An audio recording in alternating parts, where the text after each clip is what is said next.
Magsisimula ang kwento, sa isang binatang nakipagkita sa kanyang ka-LDR na chick sa Facebook. Ngunit pagdating niya, tatlong gwapong lalaki ang kanyang nadatnan na naghihintay. Sa hindi inaasahang pagkakataon, ang mga poging binata pa lang ito ay lumabas na disguise lang, at tunay talagang mga chicks. Dumating sina Tekiwa at ang kanyang dalawang kaibigan na sina Asagi at Haji sa mixer na puno ng pananabik. Unang mixer muna nila ito, at inanyayahan sila ni Soo, na isang kaklase nila sa isang discussion group. Nauna nang dumating ang tatlong babae, ngunit para sa grupo ni Tekiwa, ang mga upuan ay okupado na ng tatlong gwapong lalaki. Agad na tinawagan ni Tekiwa si Soo upang itanong ang sitwasyon. Nakita na sila ni Soo kaya lumapit ito para bumati, sabay pinagsabihan sila, dahil nahuli sila sa oras. Ipinaliwanag niya na nakadamit lalaki sila dahil katatapos lang nilang magtrabaho sa isang cross-dressing bar at wala na silang oras para magpalit ng damit. Tinanggap naman ni Tekiwa at ng kanyang mga kaibigan ang paliwanag at nanatili roon. Iminungkahi ni Soo na maglaro ng king game upang mawala ang kaba ng lahat at mas magkakilala pa sila. Ang sinumang makabunot ng king ay maaaring pumili ng dalawang numero na maghahalikan. Ang unang naging king ay si Asagi, at pinili niya ang numerong 2 at 5, na walang iba kundi sina Soo at Kohako. Walang pag-aalinlangang naghalikan ang dalawang babae. Naramdaman ni Haji na parang may mali, at tinanong ang sarili kung bakit nila pinapanood na maghalikan ang dalawang gwapong lalaki. Gayunpaman, lalong nadagdagan ang kanyang kalituhan nang siya naman ang naging king. Ang napili niya sa huli ay si Tekiwa, at si Soo, na agresibo pa rin, ay nag-isip kung saang bahagi ng gwapong mukha ni Tekiwa siya hahalik. Hindi mapakali si Tekiwa, at ipinapaalala sa kanyang sarili na sila ay mga babae, ngunit lalo lamang siyang kinilig at natulala rito. Sa kalagitnaan ng mixer, hindi na nakatiis ang tatlong lalaki at nagtangkang umalis, ngunit sinundan sila ng dalawa, mabuti na lamang at hinayla sila pabalik ni Kohako. Samantala, tila may masamang balak si Soo at naghahanda pa ng mas maraming regalo para sa kanila. Ang mga kaibigan ni Tekiwa, nagaganahan na ngayon, ay nagsimulang mag-usap kung sinong babae ang gusto nila. Nahirapan si Haji na pumili sa tatlong gwapong babae. Pagkatapos, nakatanggap si Tekiwa ng mensahe mula kay Soo na humihingi ng paumanhin para sa kanilang kasuotan sa mixer at may kasama itong larawan ng tatlong babae na suot ang kanilang ordinaryong pambabaeng damit. Na agad namang banihag ang puso ng tatlong lalaking estudyante. Napaalalahanan sila na bagamat mukha silang mga gwapong lalaki, sila naman talaga ay mga cute na babae sa puso't isipan. Ito ang nagpanumbalik ng kanilang sigla. Pagbalik sa mixer, nakita nila sina Soo at Kohako na naglalandian, habang kinukunan naman sila ng larawan nita. Mahirap isipin na sila ang mga cute na babae na nasa larawan.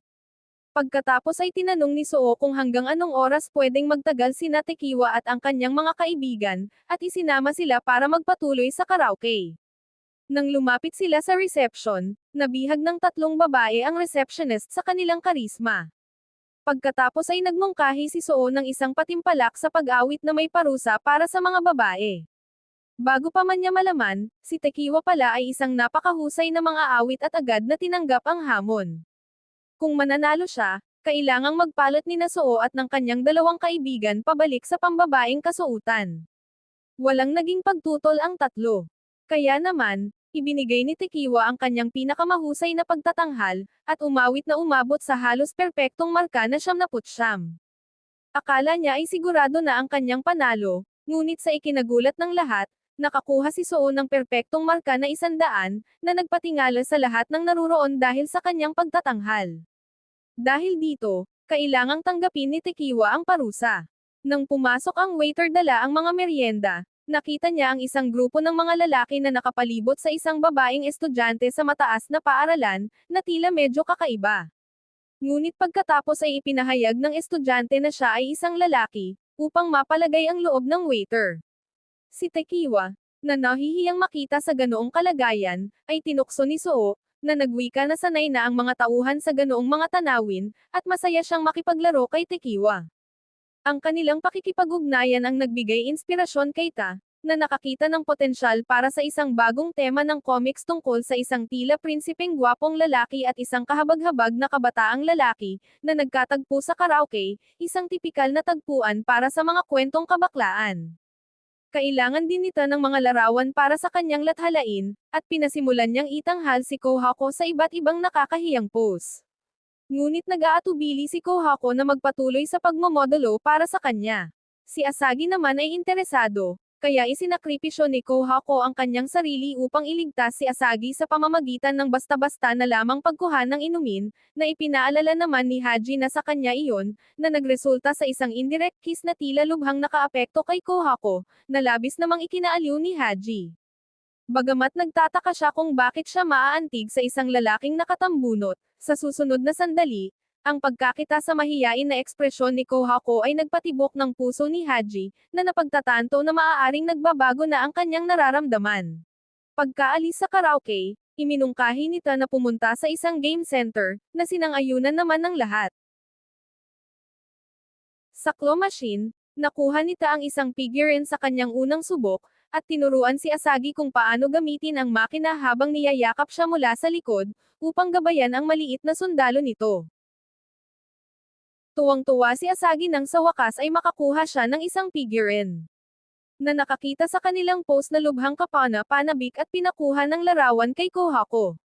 Si Haji naman, na sinusubukang bawasan ang pagkailang kay Kohako, ay aksidenteng nanalo ng isang cute na manika mula sa makina, na kanyang nahihiyang inialay kay Kohako, habang pinagsisisihan ito dahil sa pag-aakalang hindi magugustuhan ng isang gwapong lalaki ang ganoong manika.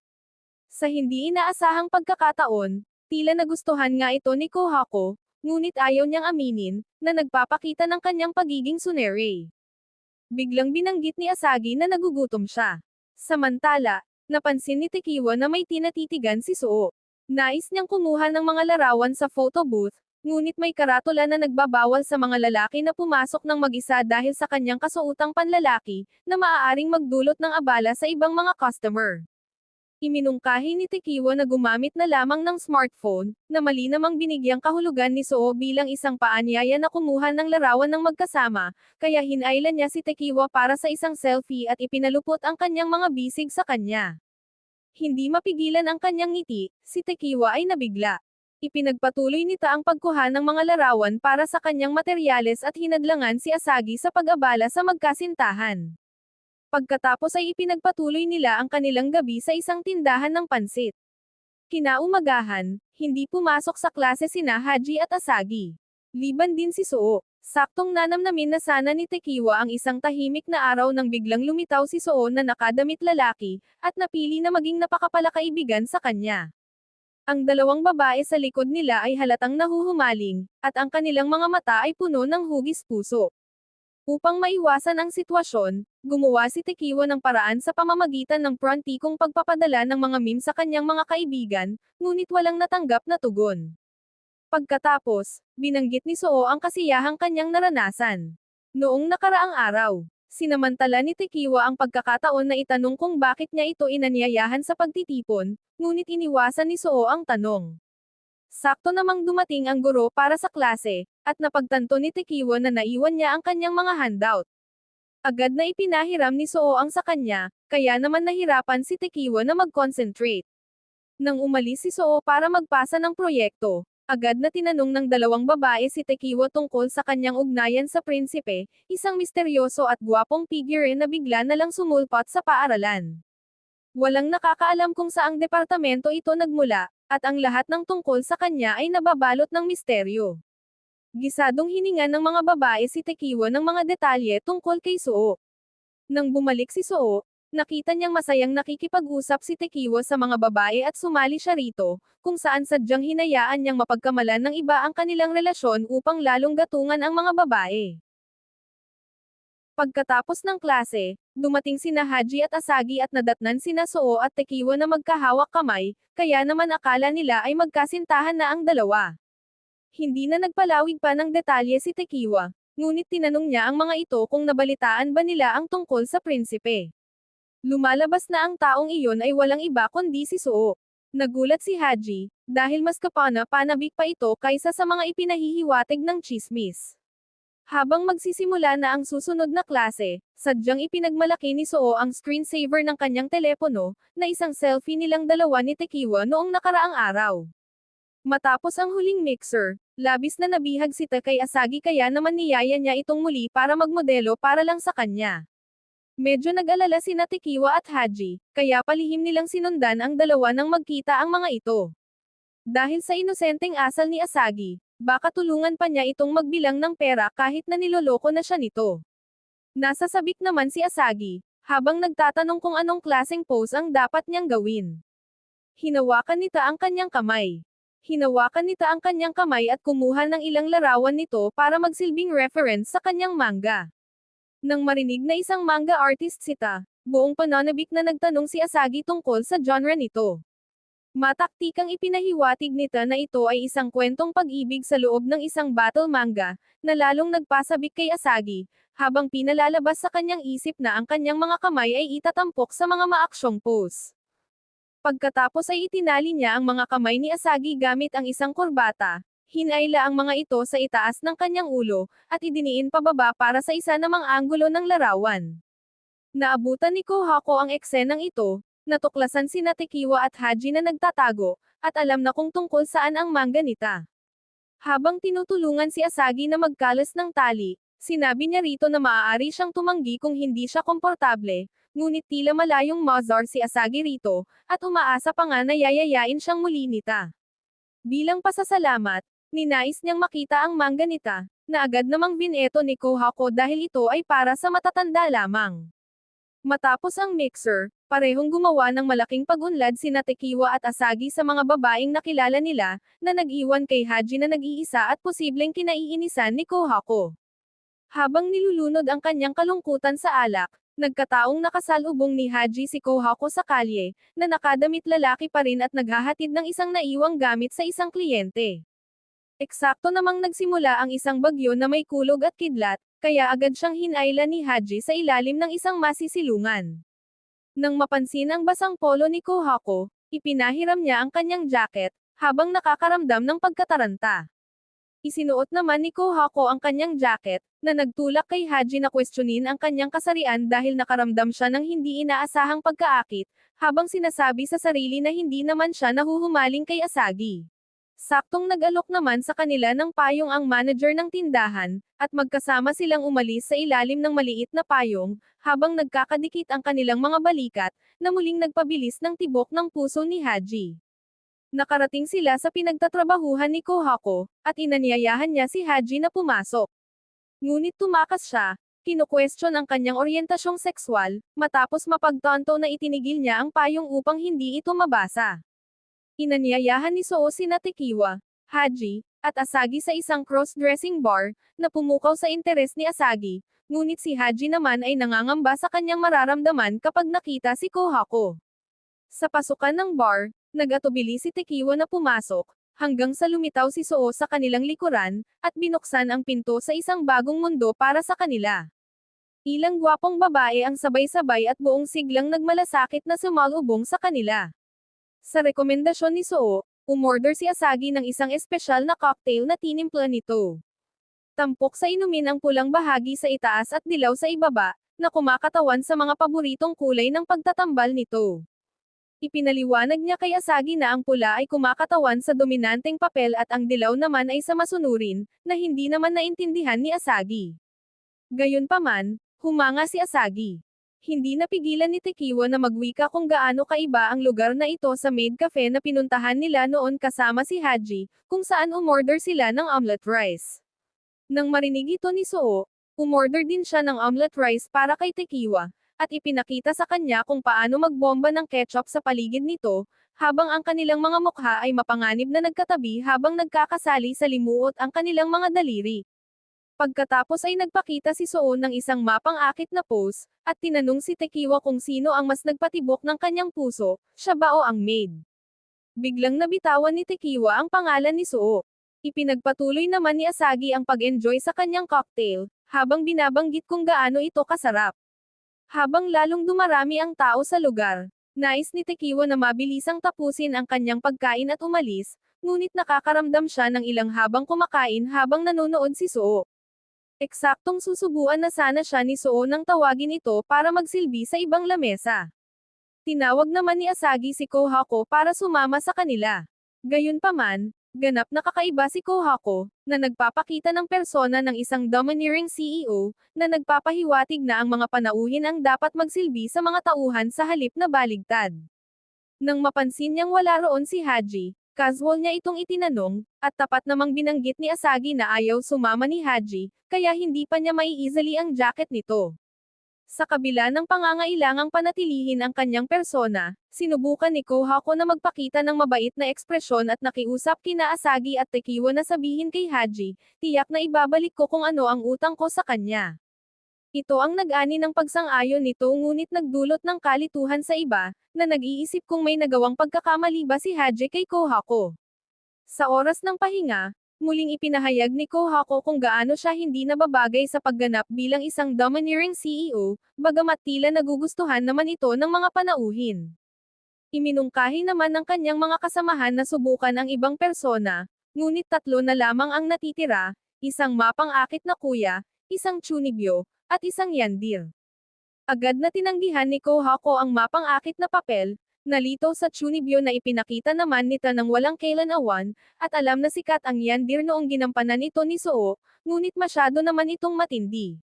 Sa huli, kailangang ipagpatuloy ni Kohako ang pagganap bilang isang domineering CEO, ngunit nag-alok sita ng kanyang manga bilang sanggunian at iminungkahi na maaari niyang subukan ang mapang-akit na papel kung walang ibang magiging epektibo.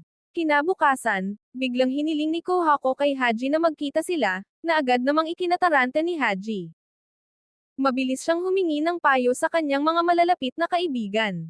Habang inaalala ang mga sinabi ni Kohako noon, hindi mapigilan ni Tekiwa at Asagi ang mag-alala para kay Haji, na lalong nagpadagdag sa kaba nito. Lumalabas na ang pagkikitang iyon ay para sa isang pagsasabihan, at naramdaman niyang hindi niya ito maaaring tanggihan. May kasamang kaba na sumulpot si Haji sa pinagkasunduang lugar, at maagang napansin siya ni Kohako. Pagkapasok sa tindahan, agad na humingi ng paumanhin si Haji, na ikanalito naman ni Kohako. Nais lang naman niyang isauli ang kanyang jacket. Nang marinig na naimpluwensyahan ni Tekiwa at Asagi si Haji, ipinaliwanag niya na sinusunod lamang niya ang kanyang papel bilang isang domineering CEO. Ngayong araw, nais niyang ibalik ang kanyang jacket. Doon lang nakahinga ng maluwag si Haji, at hindi niya mapigil ang mabihag sa matamis na bango mula sa kanyang mga damit. Ito ang sandali kung kailan lumapit ang isang waitress upang kunin ang kanilang order. Napansin na ang espesyalidad ng tindahan ay isang fruit parfait, ngunit kape lamang ang inorder ni Kohako. Nais subukan ni Haji ang parfait, ngunit tinanggihan ni Kohako ang ideya, sa katwirang magiging kakaiba itong tingnan dahil nakadamit lalaki siya. Nagulat si Haji, na hindi kailanman isinaalang-alang ito noon, sa paniniwalang ang pag-enjoy sa pagkain ay walang kinalaman sa kasarian. Naalala ni Kohako na hinusgahan siya ng mga babae dahil sa pagkahilig sa matamis habang nakakasuotang panlalaki, na nag-ingat sa kanya. Sa pag-aakalang alinman sa ayaw ni Kohako sa matamis, o medyo sobra lang ito para sa kanya, nagpa siya si Haji na sumabay na lang kay Kohako bago pa ito hadlangan ng kanyang persona. Dahil walang magagawa, inamin ni Kohako na talagang mahilig siya sa matamis, na yumantig sa puso ni Haji. Pareho silang umorder ng fruit parfait, at mukha itong napakasarap. Nagpakita si Kohako ng isang tapat na ngiti, na halos nagpabilis ng husto sa tibok ng puso ni Haji. Kinagabihan, pumasok si Kohako sa trabaho sa cross-dressing bar, at natagpo ang hapo na hapo sita mula sa pagtatrabaho sa isang fanzine. Hindi nasisiyahan sa kanyang mga naunang draft, ibinasura niya ang mga ito 2 araw na ang nakakaraan, upang muling iguhit ito. Paalis na sana sita sa trabaho upang tapusin ang mga draft, at wala nang iba pang pwedeng tumulong. Pagkatapos ay tinawagan nito si Asagi, na naging una sa 3 na pumasok sa eksena, sa pag-aakalang magmomodelo siya ngunit nagtapos sa pagtulong sa comics. Inabutan siya nito ng isang tumpok ng mga draft upang kulayan ang mga itim na bahagi at maglagay ng mga screen tone. Bagamat hindi nagmamodelo, natagpuan ni Asagi na masaya ang pagguhit ng comics at buong puso siyang tumulong. Pagkatapos ay tumawag si Soo, nagtatanong kung nakahanap ba ng tulong sita. Binanggit nito si Asagi, na nag-udyok kay Kohako na sumama sa kanya. Tumanggi naman si Kohako. Nagdulot ito ng agarang pag-aalala mula sa dalawa, dahil ang fanzine ay para sa matatanda lamang. Sa pagkaunawa na baka magulat si Asagi at tumakas, mabilis na binawi nita ang mga draft mula sa kanya, at pinili ang mga hindi gaanong tahasang eksena. Habang nagsisimulang magtrabaho si Asagi, naguluhan siya nang mapansin ang pabalik-balik na mga namumulang mukha, at napagkamalan ang kwento na tungkol sa pag-aalaga sa isang may sakit na kaibigan. Sa pag-alaala na sinabi nita na nagdidisenyo siya ng battle manga, may pag-uusis ang sumulyap si Asagi upang tingnan kung gumuguhit ba ito ng isang eksena ng labanan. Agad na tinakpan nita ang kanyang mga mata, na nag-aangking ito ay upang protektahan siya mula sa pagkakaroon ng trauma. Gayunpaman, nakasilip pa rin si Asagi at nagwika na mukha itong mas malapitang labanan. Matapos magpuyat ng buong magdamag, nagawa nilang isumite ang mga draft bago ang deadline, salamat sa tulong ni Asagi. Kasama ang kagabi, 3 araw ng sunod-sunod na gising sita at pasuray-suray habang binabayaran si Asagi sa kanyang ginawa. Sa pag-aalala, itinulak siya ni Asagi sa kama, na nagkataong gumagaya sa isang pose mula sa manga. Binigkas pa nga ni Asagi ang isang linya mula sa manga, "Huwag kang gagalaw," bago inayos ang mga balikat nita at umalis. Ngunit natatarante sita. Ang mga pahina na tinulungang kulayan ni Asagi ay walang mga dialogo, kaya paano niya nalaman ang mga linya? Marahil ay mas marami siyang nakitang bahagi ng takbo ng kwento kaysa sa inaasahan.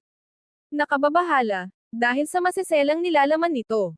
Sa pag-aalalang baka hindi na bumalik si Asagi para tumulong, lumabas sita upang magpaliwanag, ngunit itinulak lang siya pabalik sa kama ni Asagi, na naglagay ng mainit na tuwalya at binalot siya sa kumot. Nangangakong aalagaan siya tulad ng mga tauhan sa kanyang manga. Sa huli, pareho silang nakatulog. Ngayon, parehong sina Ta at Asagi, pati na rin sina Kohako at Haji, ay nakagawa ng malaking pag-unlad. Hindi maaaring magpahuli si Suo. Samantala, pumunta si Tekiwa upang kopyahin ang kanyang takdang aralin, ngunit walang matagpuan dahil si Suo ay nakapambabaeng damit, na itinuring ni Tekiwa na hindi karaniwan. Nang mapagtanto na naman na si Suo ay talagang isang babae, iniabot ni Suo ang kanyang takdang aralin. Gayunpaman, hindi makapag-concentrate si Tekiwa, dahil sa nagagandahan siya sa itsura ni Suo kapag nakapambabaeng damit. Upang pasalamatan siya, naisip ni Tekiwa na magbigay ng regalo, at sinamantala ni Suo ang pagkakataon na anyayahan siyang uminom ng magkasama silang dalawa lang, dahil tapos na siya sa trabaho. Pumunta sila sa isang bar kung saan nagpalit si Suo sa kasuotang panlalaki at bamulong kay Tekiwa, nagtatanong kung mas gusto ba niya ito kapag nakapambabaeng damit. Desididong pasayahin si Suo, napansin ni Tekiwa ang dalawang babae mula noon na nakatingin sa kanya ng may pagkainis, nagtataka kung bakit siya pwedeng mapag-isa kasama ang prinsipe. Binaluktot ng selos ang kanilang mga mukha, at natutokso silang pag-alitan si Tekiwa. Nang makitang ngumiti si Suo kay Tekiwa, ang tanging naisip nila ay baka isang babae si Tekiwa. Matapos malasing dahil sa patuloy na pag-aalok ng tagay ni Suo, sinabi ni Tekiwa na nakakaramdam siya ng antok. Hinayla siya ni Suo ng malapit, at hinayaang mamahinga ang kanyang ulo sa kanyang kandanggan. Walang tugon si Tekiwa habang sinusundot ni Suo ang kanyang mukha, isang perpektong pagkakataon para yumuko si Suo at halikan siya, na malinaw na nakita ng dalawang babae. Ngayon, ang kanilang relasyon ay tiyak na higit pa sa magkaibigan lamang. Sa sumunod na mga araw, nagplano si Tekiwa at ang mga kaibigan na pumunta sa zoo. Matapos dumating ang 3 lalaking estudyante ng unibersidad sa tagpuan, walang makitang bakas ng 3 babae. Saktong pagkatapos nyon, isang kotse ang huminto sa kanilang likuran. Biglang hinayla si Asagi papasok sa kotse. Ang kwentong ito ay aktwal na nagsimula ilang araw ang nakalipas. Pagkaalis sa bahay nita, hindi na makapaghintay si Asagi na ibahagi ang kanyang karanasan sa kanyang mga kaibigan, na binabanggit na kailangan niyang humiga para matulog. Samantala, sinusuri pa rin ni Haji ang kanyang sekswalidad, ngunit nakipag-ice cream din siya kay Kohako. Binanggit ni Tekiwa na nakipag-inuman siya kay Suo ilang araw na ang nakakaraan. Dumating naman si Suo, nagpasalamat kay Asagi sa pagtulong kay Ta, at nalaman ang tungkol sa pagpunta ni Haji sa dessert shop kasama si Kohako. Tila nagkakasundo naman ng mabuti ang lahat, kaya iminungkahi niya na lumabas silang lahat ng magkakasama sa darating na katapusan ng linggo.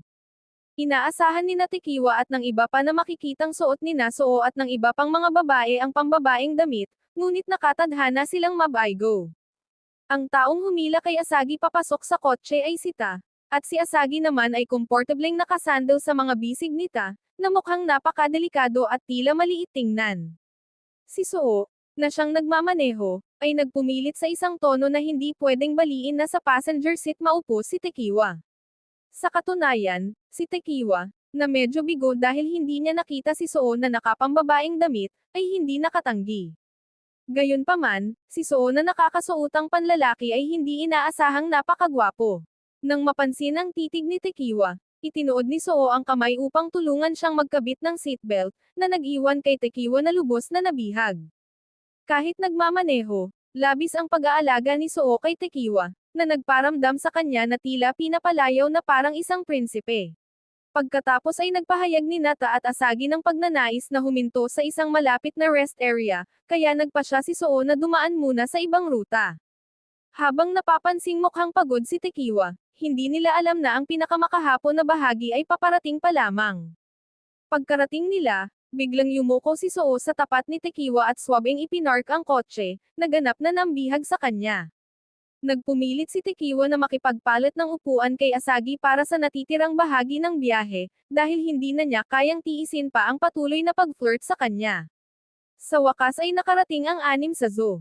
Naunang lumakad sina Suo at ang dalawa pang babae upang bumili ng tiket, na agad namang bumihag sa puso ng mga babaeng nasa malapit. Magkahalong emosyon ang naramdaman ng grupo ni Takiwa. Bakit ba sila pumunta sa zoo kasama ang ganoong kagwapong mga nilalang? Tila sadyang hindi ito bagay sa lugar, ngunit sa katunayan, pangunahing interesado si Suo na makita ang mga baby panda. Sa pag-aakalang hindi ito gusto ng tatlo, mukha siyang halatang nalulungkot at natatakot. Mabilis namang ipinaliwanag ng tatlong lalaki na wala silang pagtutol, na agad namang nagpabalik ng ngiti ni Suo. May kanya-kanyang kagustuhan ang lahat sa kung ano ang nais nilang makita, kaya iminungkahi ni Suo na bisitahin muna ang kanyang mga paboritong lugar at magkita-kita na lang muli pagsapit ng tanghali. Pagkatapos ay hinawakan niya ang palso ni Takiwa at hinalit ito paalis. Isinama rin nito si Asagi, na nag-iwan kina Kohako at Haji na magkapares na lamang dahil sa sitwasyon. Ganoon din ang kaba ni Haji, sa takot na baka mahulog ang loob niya kay Kohako habang nakakasuotang panlalaki, na tiyak na magpapatunay sa kanyang mga pagdududa tungkol sa kanyang sekswalidad. Nais makita ni Kohako ang mga guinea pig, kaya sinundan siya ni Haji roon. Nang makita ang mga kaibig-ibig na guinea pig, kuminang ang mga mata ni Kohako. Sinabi ng tagapag-alaga sa mga bisita na maaari nilang hawakan ang mga ito, at bumuhat siya ng isa. Napaka-cute nito kaya hindi matagalan ni Haji na tumingin, habang nakakaramdam ng matinding emosyon. Pagkatapos, pagkaharap niya, narinig niyang sinabi ni Kohako na ang guinea pig ay kamukha ni Haji. Sa sandaling iyon, huminto sa paggana ang utak ni Haji, at bigla siyang nakapagsabi ng, "Ang cute naman," habang nakatingin sa mukha ni Kohako. Sumang-ayon naman si Kohako, na sinasabing ang guinea pig ay talaga namang cute.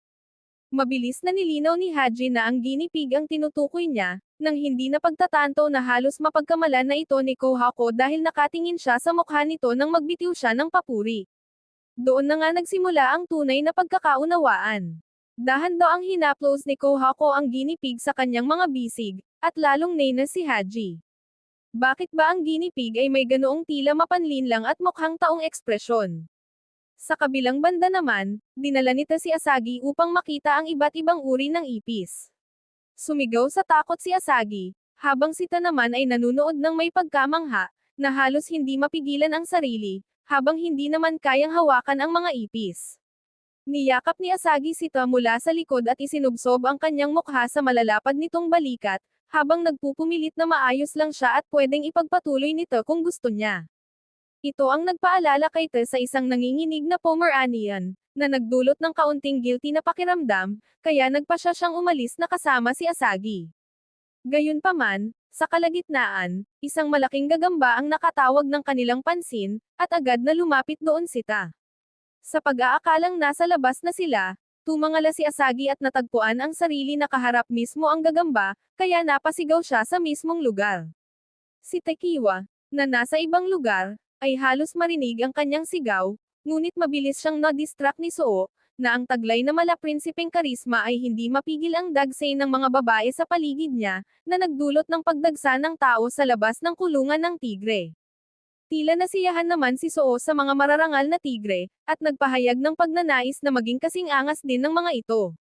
Hindi napigilan ni Tekiwa na isipin na sadyang bagay si Soo kasama ang mga tigre. Habang papalapit ang tanghali, hinawakan ni Soo ang kamay ni Tekiwa upang makipagkita sa iba. Isang maliit na batang babae na nakatitig sa kanila ng tulala ang biglang sumigaw ng, "Prinsipe!" Nang makita ang mukha ni Soo, naihiwalay pala ito sa kanyang pamilya at hindi sila matagpuan sa kabila ng matagal na paghahanap. Hinawakan ni Soo ang kanyang kamay, habang pinapakalma ito na naging mabuti ang kanyang ginawa at dadalhin niya ito ngayon sa isang lugar kung saan matatagpuan ang kanyang ama. Kumapit ang bata kay Soo at ayaw na itong bitawan. Pagkatapos ay dinala ni Tekiwa at Soo ang bata sa Lost Children's Service Center at tinawagan ang iba upang ipaliwanag ang sitwasyon. Mukhang hindi na sila makakasama sa panonood ng mga panda. Sinabihan sila ni Tekiwa na mauna na, habang iminungkahi naman ni Soo na maaari na ring umalis si Tekiwa dahil kaya naman niya ito ng mag-isa. Ngunit paano naman magagawang iwanan ni Tekiwa si Soo roon ng nag-iisa? Bigla namang napagtanto ni Tekiwa na ang pagbisita sa mga panda ay ideya ni Soo. Bagamat sinabi nitong maayos lang, ang kanyang maningning na aura ay biglang naglaho. Napansin ni Tekiwa na baka nalulungkot ito. Nang makakita ng isang itinapong kahon na hinihila ng isang miyembro ng staff, mabilis na nagpaalam si Tekiwa kay Soo at sumunod doon. Ang kahon ay naglalaman ng mga itinapong panda headgear, sombrero, maskara ng panda. Mabilis ding dumaan si Tekiwa sa souvenir shop at bumalik na suot ang headgear. Pagkatapos ay ibinigay niya kay Soo ang mga binili niyang keychain na tigre at panda.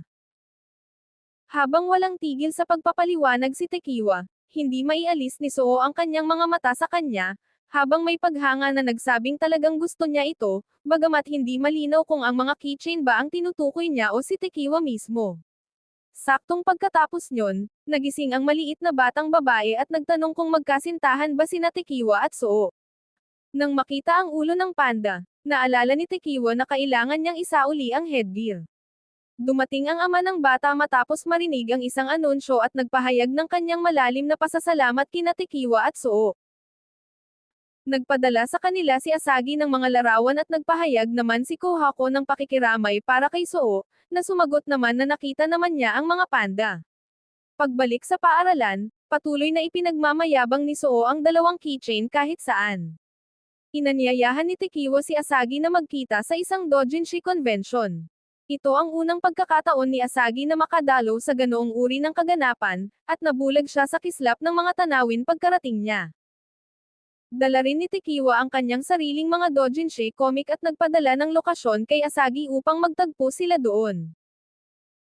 Sa kasamaang palad, hindi ito naintindihan ni Asagi at magtatanong na sana siya ng direksyon sa iba nang biglang hawakan nito ang kanyang mukha, dahil mismong si To ang naghanap sa kanya. Sa loob nila, baka bahagi ito ng isang uri ng roleplay. Gayunpaman, walang kamalay-malay si Asagi at plano pang ang bumili ng libro para suportahan ang negosyo nito. Dahil naalala nito ang babala ni Kohako na ang mga hindi sanay sa ganoong uri ng sining ay maaaring matroma sa ilang mga larawan, binaluktot niya ang katotohanan kay Asagi at sinabing ang mga item na iyon ay para lamang sa mga may espesyal na pagsasanay. Masunuring ibinaba ni Asagi ang libro habang ang mga fujoshi sa malapit ay mas lalo pang nag-enjoy sa eksena. Sa hindi inaasahang pagkakataon, may nag-text kay To. Ito ay si Miss Circle, na nagsasabing nagtabi siya ng kopya ng bagong isyo para sa kanya. Sa sobrang pananabik, iniwan ni To si Asagi ng mag-isa sa booth at nagmamadaling pumunta sa booth ni Miss Circle para kunin ang kanyang bagong kopya, umaalis na may kasamang matinding kagalakan. Samantala, maayos na pinamahalaan ni Asagi ang booth, bagamat hindi niya lubos na nauunawaan ang mga iginuhit nito. Sakto namang dumating ang mga babaeng tagahanga nila ipinaliwanag ni Asagi na tumutulong lang siya at sandaling umalis si Teacher To. Nagmadali ang mga tagahanga na bumili ng bagong isyo, at sabik na ipinaliwanag kay Asagi kung gaano katalentado si Teacher To. Pinuri nila ang sensitibong paglalarawan ng emosyon at ang mga makapangyarihang eksena sa labanan nito. Noong magsisimula na silang magsalita tungkol sa mas sensitibong nibot na lamang ang kanyang regalo. Nang tumanggi si Asagi at pinayuhan siyang maghintay para personal itong ibigay, alam ni Asagi kung gaano kaseryoso sito sa kanyang trabaho at nais niyang marinig nito ng direkta ang mga opinyon ng tagahanga. Habang nag-uusap sila, bumalik si To. Ang tagahanga, na natulala sa kagandahan nito, ay hindi nakapagsalita at biglang isinaksak ang regalo sa mga kamay nito bago mabilis na tumakbo palayo. Na-appreciate naman nito ang kanyang intensyon, at ang interaksyon sa pagitan nila ni Asagi ay naging inspirasyon para sa mga Fujoshi sa malapit upang gawin itong material sa kanilang mga kwento. Matapos ang event, habang naghihintay si Asagi na mag-impake si To, nakita niyang naging matagumpay ang lahat. Sa kanyang gulat, nagpalit na pala si To ng damit pambabae. Ngunit kahit sa kasuotang pambabae, nagpapakita pa rin si To ng karisma ng isang kasintahan. Nagdiwang sila sa pamamagitan ng barbecue ng gabing iyon. Kinaumagahan, nakatanggap si Soo ng tawag mula kay Kohako, na hindi makontak si To na nakatakda sanang mag-takeover sa kanila. Huminto si Soo sa bahay nito, kung saan si Asagi ang nagbukas ng pinto, at pumunta para gisingin si To. Tinukso sila ni Soo at tinanong kung may nangyari ba kagabi. Ibinahagi ni Asagi na pagkatapos ng doujinshi event, nag-barbecue sila at nagpatuloy sa pag-inom ng beer sa bahay dahil hindi sapat ang mga inumin sa restaurant. Nagduda si Soo na ganoon lang kasimple ang nangyari, at palihim na tinanong si To kung talaga bang natulog lang sila pagkatapos huling larawan ni Asagi habang ito ay natutulog. Si Asagi, nang marinig ito, ay medyo nahiya ngunit katakatakang hindi nagalit. Nagpapalit na ng damit si To para pumunta sa bar at tinanong si Asagi kung bakit libre siya mamaya. Habang nag-uusap, hinailan niya ang drawstring ng hoodie ni Asagi, ngunit sa tingin nito ay kulang ito sa cream. Nang mapansin ang tomato sauce sa gilid ng bibig ni Asagi, pinunasan niya ito para sa kanya. Natawa naman si Soo rito, habang si Kohako ay walang may react, na tila ba ang distansya sa pagitan ng dalawa ay biglang nawala. Sa sandaling iyon, nakatanggap si Asagi ng tawag mula kay Haji, na nagtatanong kung baka hindi ito sumagot sa kanyang mga mensahe noong nakaraang gabi at kung sino ang magandang babae na kasama niyang nag-barbecue. Yun ay si Miss To. Nang malaman na kasalukuyang nasa men's bar si Asagi kasama sina Soo at Kohako, natahimik si Haji. Kaya naman, nag-text si Soo kay Tekiwa, na nag-iimbita sa kanya at kay Haji na sumama sa kanila para mag-omelette rice. Sa kasamaang palad, hindi dumating si Haji, ngunit sapat na ang presensya ni Tekiwa para kay Soo. Ipinakita niya sa lahat ang Tekiwa doll na ginawa nito para sa kanya at sinabihan si Tekiwa na huwag itong pansinin. Pagkatapos ay binago niya ang paksa, na nagmumungkahing maglaro sila ng larong talo ka kapag nahiya ka. Sina To at Asagi ang unang nagpakita kung paano ito laruin. Nagsimula ito bilang isang normal na laro, ngunit pagkatapos ay nagsimulang makipag-flirt ng todo si To kay Asagi. Si Tekiwa, na nanonood, ay labis na pinagpawisan ng mapagtanto na walang laban ang mga ordinaryong tao rito. Kaya nang turn na nina Soo at Tekiwa, si Tekiwa, na batid ang husay ni Soo, ay agad na sumuko nang magsimula na si Soo. Pabirong tinokso siya ni Soo gamit ang Tekiwa doll. Biglang nag-usisa si Tekiwa, nagtatanong kung ano ang gagawin nito sa manika.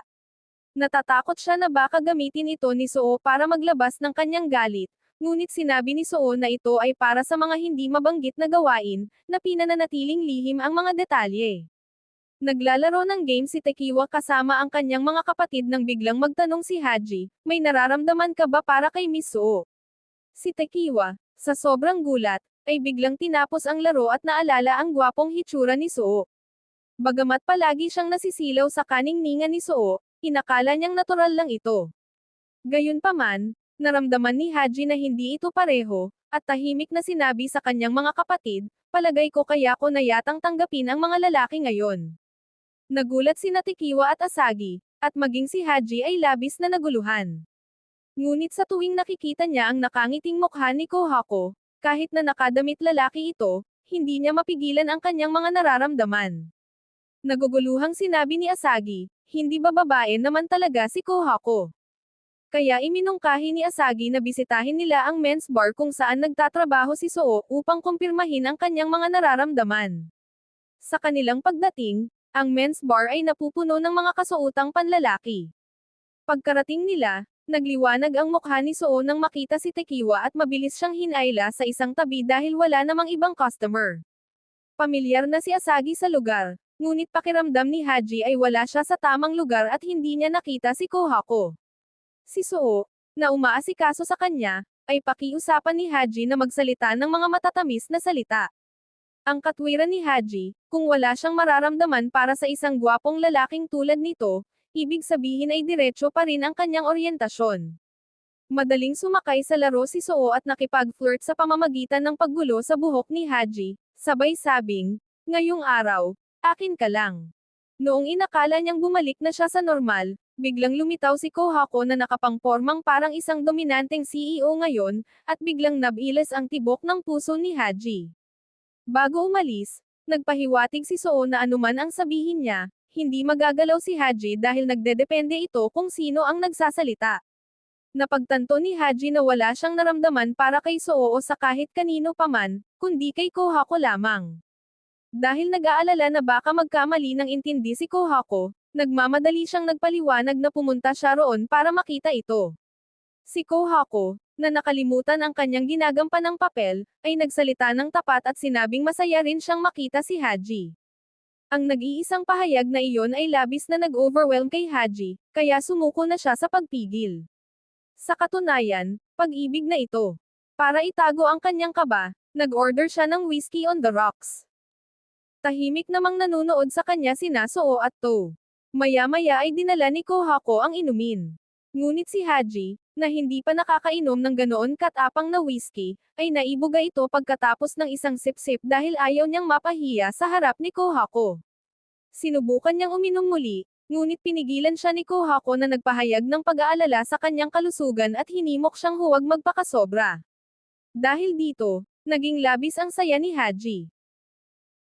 Isang linggo na ang lumipas mula nang bumalik sila mula sa drug bar, at napanatili ni Haji ang masayang estadong ito. Sigurado siyang may romantikong damdamin siya para kay Kohako, at lalong napapadalas ang pag-iisip niya na napaka-cute nito, na nagdala sa kanya sa matinding pagkabalisa kaya nagulat ang kanyang mga kapatid. Bagamat malinaw ang kanyang mga nararamdaman, hindi pa nagpapanukala si Kohako na magkita silang dalawa lang. Biglang bumagsak ang mood ni Haji. Nang makita ang kanyang mga kapatid na naglalaro ng jump rope, mas lalo siyang nawalan ng pag-asa, nagtatanong kung wala ba talagang eksperto sa pag-ibig sa mga kakilala niya. Itinatwa ito ni Asagi at isinama si To, isang eksperto sa pag-ibig, para tumulong. Inakala ni Haji na ipinagmamalaki lang ni Asagi ang sarili nitong relasyon, ngunit tapat na gustong tumulong ni Asagi, naniniwalang si To na gumuguhit ng mga romance comic ay tiyak na marami ang alam sa pag-ibig. May tiwalang tinanggap nito ang hamon, kahit na ang totoo ay naghahanap lang talaga siya ng material para sa kwento. Nagtanong si Haji kung paano mapapalapit sa isang taong hindi mo pa masyadong kakilala. Simple lang ang sagot nito. Una, alamin ang kanilang mga kahinaan, pagkatapos ay blackmail sila. Hindi mo gustong malaman ng iba ang tungkol dito, hindi ba? Agad na tinanggihan ni Haji ang ideya. Mas natural ang naging sagot nito pagkatapos. Iminungkahi nito na imbitahan silang uminom at samantalahin ang pagkakataon kapag nawalan na sila ng malay, na sinasabing medyo natural lang ito. Binanggit pa niya ang sapilitang pag-ibig. Mas lalong naririnig ni Haji, mas lalong nagiging hindi angkop ang pakinggan. Malinaw na isang pagkakamali ang magtanong kay To na medyo kakaiba ang pag-iisip. Sa katunayan, nakikita lang siya nito bilang material para sa kanyang mga kwento. Galit na umalis si Haji, at hindi niya inaasahang makakasalubong si Kohako sa kalye. Patakbo itong lumapit dahil nag-aalala nang makita siyang nakayuko mag-isa at nag-aakalang masama ang pakiramdam niya. Habang sinasabi ito, binigyan niya si Haji ng isang bote ng tubig, na lalong nagpapula sa mukha nito. Agad niyang itinatwa na masama ang kanyang pakiramdam, inaaming labis lang siyang nadadala sa kanyang mga nararamdaman para sa kanya. Si Kohako, nang makitang maayos naman ito, ay naghanda ng umalis. Napagtanto ni Haji na magandang pagkakataon ito para magkalapit sila, kaya nagmadali siyang humanap ng mapag-uusapan para manatili ito roon. Umayos ng upo si Kohako sa tabi niya, napapansin ang kawalan niya ng sigla, at dahil naalala ang hilig nito sa matatamis, inimbitahan niya si Haji sa isang dessert festival. Kinaumagahan, sinabi ni Asagi kay Tekiwo na kailangan niyang humingi ng tawad kay Haji, dahil nakita kung gaano ito kalungkot noong nakaraang araw. Sakto namang nakita nila si Haji na masayang bumabati sa kanila at nakikiusap kay Asagi na magpasalamat din kay To para sa kanya. Nag-usisa si Tekiwa kung ano ang nangyari. Ipinakita sa kanila ni Haji ang isang poster, na naghahayag na inimbitahan siya ni Kohako sa isang date. Nagtanong si Tekiwa kung silang dalawa lang ba talaga. Kabaligtaran sa mga nakaraang pagkakataon kung saan sama-sama sina Soo at ang iba pa, napagtanto ni Haji ang kanyang pagkakamali, ngunit dahil si Kohako ang nag-imbita sa kanya, nagpasya siyang date pa rin ito anuman ang mangyari. Hindi na natiis ni Tekiwa at Asagi na sirain ang kanyang sigla. Sa katunayan, inimbitahan din ni Kohako sina Soo at To, ngunit pareho silang may ibang plano sa araw na iyon. Magte-text na sana si Kohako kay Haji para magkansela nang subukan siyang pigilan ni Soo. Iminungkahi nito na pumunta na lang si Kohako kasama si Haji ng mag-isa, ngunit naramdaman niyang magiging awkward ito, at ang mensahe ay naipadala na at mabilis na nabasa. Inakala ni Kohako na hindi masyadong nag-react si Haji noong yayain niya itong lumabas, inaasahang hindi ito mag-e-expect ng marami. Gayunpaman, nalaman niya agad kina Tekiwa at Asagi na labis na nasaktan si Haji at nagkulong sa kama. Hindi napagtanto ni Kohako ang matinding interes ni Haji sa mga dessert, at dahil tapos na ang festival, may magandang ideya si To para sa kanya. Habang umiiyak si Haji sa bahay, pinagalitan siya ng kanyang kapatid na babae. Umiiyak siya sa pag-aakalang galit sa kanya si Kohako. Pagkatapos, tumunog ang doorbell. Itinulak siya ng kanyang kapatid na sagutin ang pinto, at sa kanyang gulat, si Kohako ang nandoon. Inakala ni Haji na nananaginip lang siya kaya isinara niya ang pinto. Pagkatapos, binuksan niya itong muli nang mapagtantong totoo pala ito. Tinatong niya si Kohako kung bakit ito pumunta. Ipinaliwanag ni Kohako na sinabi sa kanya ni Tekiwa kung saan siya nakatira, at pagkatapos ay tapat na humingi ng tawad sa pagkansela ng kanilang planong pagkikita, lalo na't inaabangan niya ito ng husto. Nilinaw ni Kohako na ang pagbanggit niya tungkol sa pagkagusto ay tumutukoy sa pagmamahal ni Haji sa mga dessert, at hindi sa alam niya ang nararamdaman nito para sa kanya, na nagpatakot kay Haji. Pagkatapos ay binigyan niya si Haji ng isang homemade cake roll bilang tanda ng paghingi ng paumanhin, sinabing iminungkahi nito na mas galing ito sa puso. Noong imbitahan na niya si Kohako sa loob, biglang lumitaw ang kanyang kapatid na babae. Bago pa makapagpaliwanag si Haji, mabilis na tumakbo palayo si Kohako, na humantong sa isang bagong maling pagkaunawa. Si Soo, na palihim na nanonood, ay narinig na tinawag ni Haji ang kanyang kapatid at mabilis na naunawaan ang sitwasyon. Bilang ang nagpasimula, naramdaman ni Soo na responsable siya sa pag-ayos ng maling pagkaunawa sa pagitan ni Haji at Kohako, at nagsimulang magplano kung paano ito lilawin. Maling inakala ni Kohako na nakatira si Haji kasama ang girlfriend nito kaya mabilis siyang tumakbo palayo. Si Tekiwa, na palihim ding nanonood, ay nag-alala na baka lumaki ang usaping ito, kaya umalis na rin siya. Sinabi ni Soo na maaari siyang tumulong at inimbitahan si Tekiwa na maglakad-lakad sa malapit. Walang kamalay-malay sa totoong intensyon ni Soo, sumang-ayon si Tekiwa. Ngunit walang plano si Soo na gumawa ng solusyon at isinama lang siya sa pamimili, na bumisita pa sa isang tindahan ng damit. Dahil madalas silang magsuot ng damit lalaki kamakailan, hindi namamalayang nagtungo si Soo sa men's section. Pumili siya ng mga damit para sa kanyang sarili at kay Tekiwa, at pumili pa nga ng magkaparis na kasuotan. Gayunpaman, sa takot na dagsay ng mga tagahanga ni Soo, mabilis na tumanggi si Tekiwa. Pagkatapos ay tinawag ni Soo ang manager ng tindahan, na agad namang naintindihan ang kanilang relasyon at pinuri kung gaano kabagay ang kasuotan kay Tekiwa. Nag-post si Soo sa napakakaakit-akit na paraan kaya hindi na nakatanggi si Tekiwa, at sa huli ay bumili sila ng magkaparis na damit. Matapos mamili, ipinaalala ni Tekiwa kay Soo na oras na para mag-isip ng mga paraan upang pasayahin si Haji. Pagkatapos ay pinag-isipan ni Suo kung paano bibigyan sina Haji at Kohako ng pagkakataong magkausap at linawin ang maling pagkaunawa. Doon niya napansin ang isang tent at mga kagamitan sa kampong sa bintana ng isang tindahan. Sikat ang kampong sa mga kabataan, at naisip niya na ang isang aktibidad ng grupo ay perpekto para sa lihan nila. Kaya naman umalis sila para magkampong noong weekend. Ito ang unang pagkakataon ng lahat na magkampang. Sobrang excited si Asagi, ngunit nalilito si Haji at hindi napansin na bigla na lang siyang dinala sa kalikasan. Agad na ipinaliwanag ni Tekiwa na ito ay para matulungan siyang mabago ang kanyang mood, dahil nagkulong lang siya ng mag-isa sa bahay. Nagtanong si Asagi kung ano ang ginagawa nito sa bahay, at gaya ng inaasahan, iniisip ni Haji si Kohako at nagtataka kung bakit ito biglang tumakbo palayo, kung napansin ba nito ang kanyang nararamdaman, at kung ano ang dapat niyang sabihin sa susunod na magkita sila. Sinabihan siya ni Asagi na huminga ng malalim, walang kamalay-malay na makikita na niya si Kohako na kanyang pinangungulilahan. Sa pag-aakalang magiging masarap ay enjoy ang isang araw kasama ang kanyang mabubuting kaibigan, nakita ni Haji ang nakasisilaw na tatlo na nakadamit lalaki, ang sorpresang inihanda ng kanyang mga kaibigan para sa kanya. Gayunpaman, sulyap lang ang ibinigay ni Kohako kay Haji bago itinungo ang kanyang ulo. Sa sandaling iyon, ipinaliwanag ni Suo na inutusan niya si Tekiwa na huwag itong sabihin sa kanya, dahil natatakot siya na baka tumakbo ito palayo sa huling sandali. Pagkatapos, binasag ni Asagi ang awkward na katahimikan sa pamamagitan ng pagmumungkahi na maglaro ang lahat ng grass sliding, dahil may dalesdis sa malapit, upang ipaalala sa lahat na itayo muna ang mga tent. Kaya hinati nila ang mga gawain. Direktang isinaayos ni Suo na sina Haji at Kohako ang magmula ng apoy, na nagbigay sa kanila ng oras ng magkasama. Gayunpaman, ang dalawa ay naupong tahimik doon, na lumikha ng isang napaka-awkward na kapaligiran.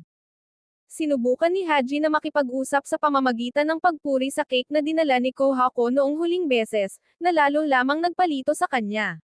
Matapos ang ilang pag-aalinlangan, tinanong niya si Haji kung galit ba ang tao sa bahay nito.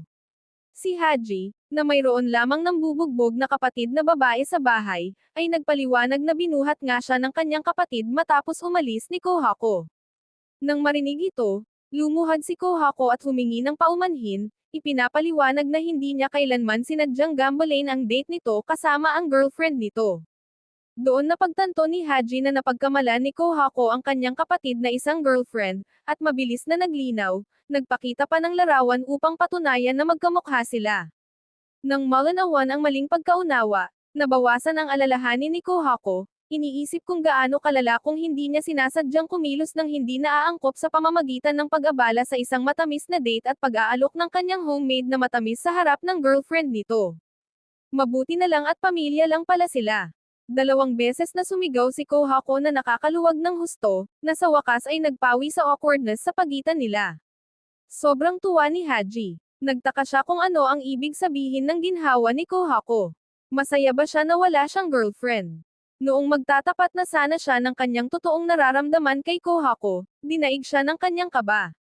Nang makita ang kanyang pag-aalinlangan, kumuha si Kohako ng isang cotton candy mula sa kanyang bag, umaasang hindi ito magagalit kung gagawa pa siya ng iba pang matatamis para sa kanya sa hinaharap.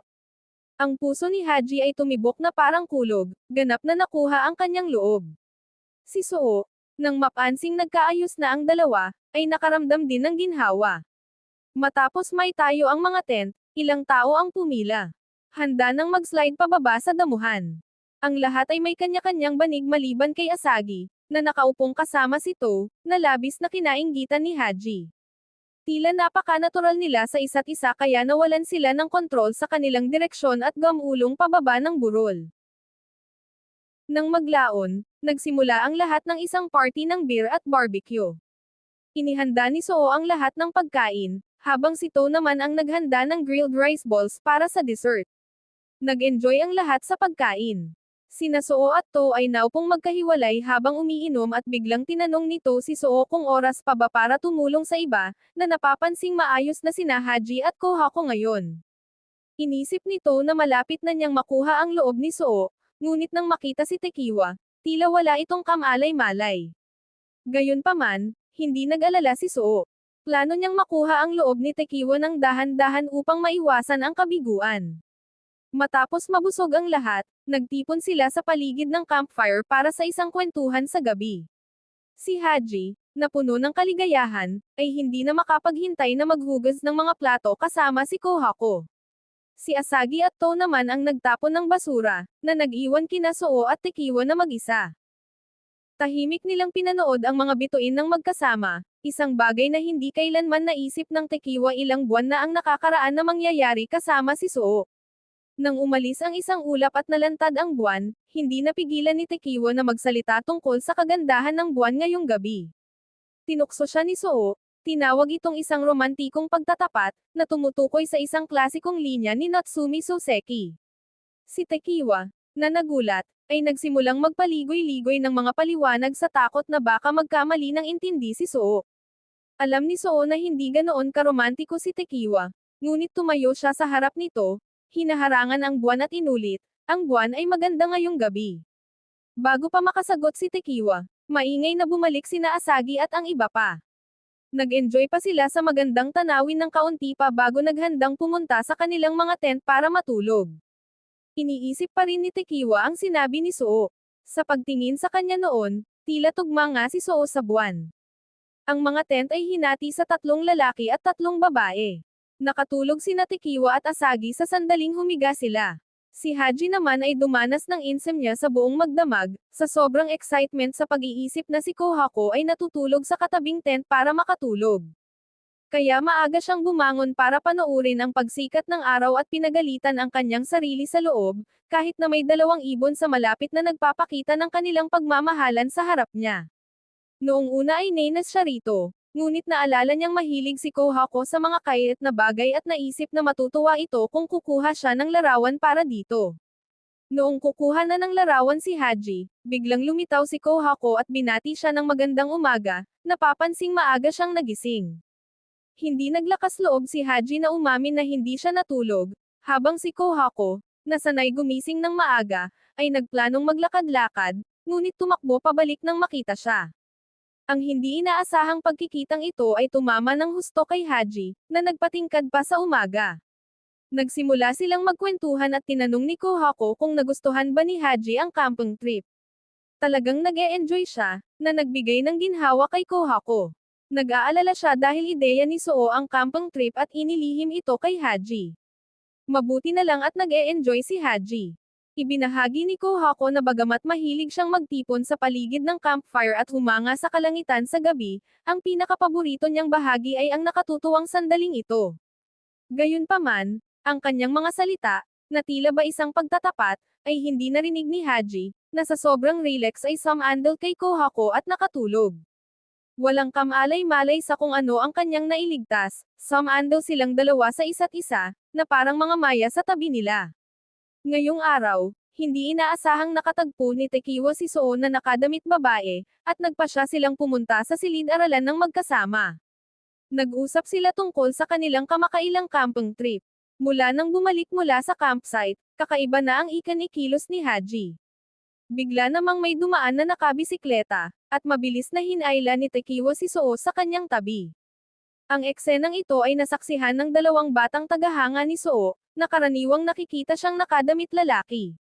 Mula noon, naramdaman ni Tekiwa na tila binabantayan siya, marahil dahil kasama niya si Soo. Habang tinitingnan ni Soo ang kanyang telepono, bigla siyang hinayla palayo ng 2 tagahanga. Agad nilang sinimulang ipahayag kung gaano kahirap ang pinagdaanan nila. Minsan na nilang nakita si Soo, na nakadamit lalaki, na nangangitkat ng halik kay Tekiwa, at nag-aalala sa sexual na oryentasyon ng prinsipe na maging pampubliko. Nagsusumikap silang pigilan ang iba pang mga tagahanga na matuklasan ang relasyon nito kay Tekiwa. Sa kanilang pagkadismaya, tila malapit na si Tekiwa sa prinsipe, ngunit nakita rin siyang nakikipag-flirt sa ibang babae. Napagtanto ni Tekiwa na ang tinutukoy nila ay si Soo na nakadamit babae. Gayunpaman, hindi niya pwedeng ibunyag ang totoong pagkatao ng prinsipe. Habang sinusubukan niyang mag-isip ng paliwanag, binalaan siya ng mga tagahanga na pumili sa 2. Si Tekiwa, na nalilito, ay nagtanong kung bakit kailangan pa niyang pumili ng isa, na itinuring nila bilang isang salita ng playboy, na nagpagalit sa kanila kaya gusto siyang sampelan ng isa. Mabuti na lang at nakialam si Soo sa tamang oras, na umakit sa mga tagahanga at nag-iwan sa kanila na namumula. Narinig na ni Soo ang kanilang pag-uusap, at ngayon, sa tono ng akusasyon, tinanong si Tekiwa kung sino ang babaeng iyon. Si Tekiwa, sa pag-aakalang hindi napagtanto ni Soo, ay tahimik na nagsabi sa kanya na nakipag-usap lamang siya sa kanya.